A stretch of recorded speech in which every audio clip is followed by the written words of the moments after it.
क्या आपने कभी सोचा कि इस ब्रह्मांड की उत्पत्ति कैसे हुई? आत्मा को अमर क्यों माना गया? क्या मंदिरों में स्थापित मूर्तियों में कोई दिव्य ऊर्जा मौजूद है? क्या हमारे आसपास ऐसी शक्तियां हैं जिन्हें आज तक विज्ञान भी नहीं समझ पाया? क्या हजारों साल पहले ही ऋषियों ने ब्रह्मांड के रहस्य को जान चुके थे? वीडियो काफी ज्यादा ज्ञानवर्धक होने वाला है, इसलिए वीडियो के साथ अंत तक जरूर बने रहें। और अगर आपने अभी तक चैनल को सब्सक्राइब नहीं किया है तो प्लीज चैनल को सब्सक्राइब करने के बाद घंटे वाला बेल आइकन जरूर दबा दें, ताकि ऐसे ही धार्मिक वीडियो सबसे पहले आप तक पहुंच सके। तो चलिए दोस्तों, वीडियो को शुरू करते हैं। बता दें कि हिंदू धर्म के अनुसार संपूर्ण ब्रह्मांड एक परम तत्व ब्रह्मा से उत्पन्न हुआ है। हिंदू शास्त्रों के अनुसार ब्रह्मा को सर्वोच्च, अनंत और निराकार सत्ता माना गया है। यह कोई भौतिक नहीं बल्कि शुद्ध चेतना है जो संपूर्ण ब्रह्मांड में व्याप्त है। अहम ब्रह्मास्मि यह उपनिषदों का एक महान वाक्य है जो यह दर्शाता है कि प्रत्येक आत्मा ब्रह्मा का ही अंश है। हिंदू धर्म एक ऐसा धर्म है जो अपनी विविधता और प्राचीनता के त्वम असि, जिसका अर्थ है कि हम वही हैं जो परम सत्य है। यह सिद्धांत जीवन के भौतिक और आध्यात्मिक पहलुओं को एक सूत्र से बांधता है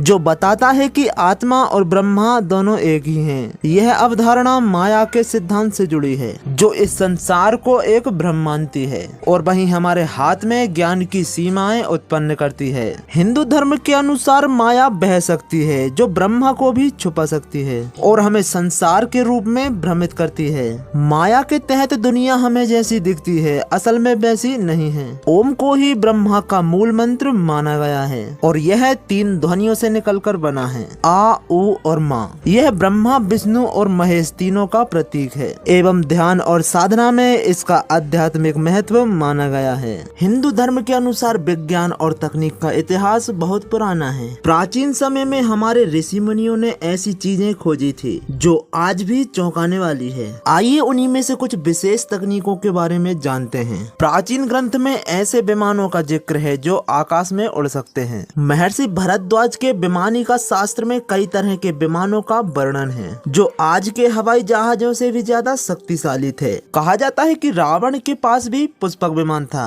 जिसे उसने माता सीता जी को लंका ले गया था। साथ ही प्राचीन ग्रंथों में ऐसे अस्त्र शस्त्रों का जिक्र है जो आज के मिसाइल और परमाणु बम जैसे लगते हैं। ब्रह्मास्त्र जो कि बहुत ही ताकतवर हथियार था जिसे छोड़ने के बाद कुछ भी बच नहीं सकता था। पशुपास्त्र भगवान शिव का एक ऐसा दिव्य अस्त्र था जो सिर्फ ध्यान या मन की शक्ति से ही चलाया जा सकता था। महर्षि चरक द्वारा आयुर्वेद लिखा गया जिसमें बीमारियों के इलाज के कई प्राकृतिक तरीके बताए गए। प्राचीन भारत में महर्षि सुश्रुत को शल्य चिकित्सा का जनक माना गया है। उन्होंने लगभग 600 ईसा पूर्व में पहली बार जटिल सर्जरी की खोज की और उन्हें दुनिया का पहला सर्जन कहा जाता है।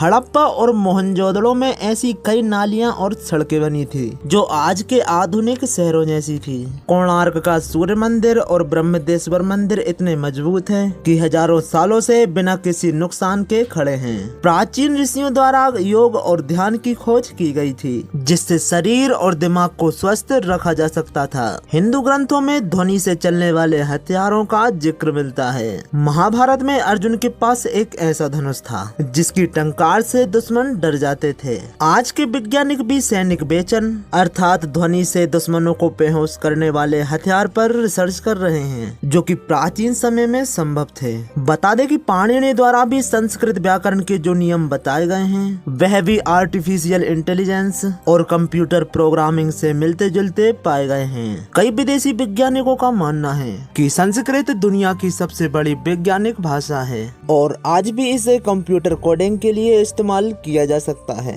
हिंदू ग्रंथों में कई साधुओं और ऋषियों के बारे में बताया गया है कि यह बिना किसी उपकरण की सहायता से एक दूसरे से बात कर सकते हैं। रामायण में हनुमान जी बिना किसी संदेश वाहक के श्री राम का संदेश माता सीता तक पहुंचा देते थे। लेकिन आपको जानकर हैरानी होगी कि आज भी योग और ध्यान करने वाले लोग मानसिक तरंगों के जरिए दूसरे लोगों की मन की बात जान सकते हैं।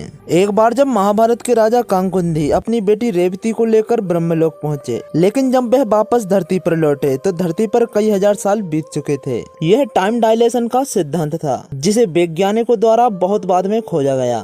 ऋग्वेद के नासदीप सूत्र के अनुसार सृष्टि की शुरुआत एक महाविस्फोट से हुई थी जो आज के वैज्ञानिक सिद्धांतों से मेल खाती है। वेदों में कहा जाता है कि ब्रह्मांड लगातार फैल रहा है, जो आधुनिक खगोल शास्त्र भी मानता है। प्राचीन भारत में यंत्र और मंत्रों का उपयोग करके ऊर्जा को नियंत्रित किया जा सकता था। ऋषि मुनि बिना भोजन पानी के महीनों तक जीवित रहते थे, जिससे यह संकेत मिलता है कि वे किसी विशेष ऊर्जा का उपयोग करते थे। ऋषि मुनियों द्वारा सूर्य साधना की सहायता से शरीर की शक्ति को बढ़ाया जाता था। प्राचीन भारत में कई रहस्यमयी और उत्तर तकनीकों का उल्लेख मिलता है, जो आज के विज्ञान से मेल खाती है। नाड़ी शास्त्र और पांचांग जैसी पद्धतियाँ एक तरह के डेटा स्टोरेज और भविष्यवाणी करने की तकनीक की तरह हैं। ताड़ के पत्तों पर लिखी गई भविष्यवाणियाँ एक प्राचीन कंप्यूटरिंग सिस्टम की तरह मानी जा सकती है। दोस्तों, हिंदू धर्म से जुड़ा यह वीडियो आपको कैसा लगा कमेंट करके जरूर बताएं। और अगर आप चैनल पर न्यू आए हैं तो प्लीज चैनल को सब्सक्राइब करने के बाद घंटे वाला बेल आइकन जरूर दबा दें, ताकि ऐसे ही धार्मिक वीडियो सबसे पहले आप तक पहुंच सके।